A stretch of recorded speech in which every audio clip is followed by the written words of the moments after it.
I'm going to show you how to add document tabs in Google Docs. So it's really easy. So let's get right into it. The first thing is to just open your browser. So it could be anything you want, Safari, Google Store, Google Chrome, anything that you want. You can also download the app if you have phones, or you can also download it on your PC. So anyway, just go to docs.google.com, and after you're in this website, you can choose to open an old file or create a new one and work on that. So after you're here, on the left side you can see this option that says document tabs, and right next to it there's a plus button. So if you tap on this button, you'll notice that a different tab has appeared. If you tap on it again, a different tab will appear again. So these are the document tabs. You can tap on the tabs in order to switch them.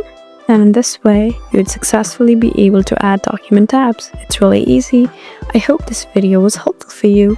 Leave us a like and drop us a comment down below, and we'll see you again in our next video. Thank you for watching.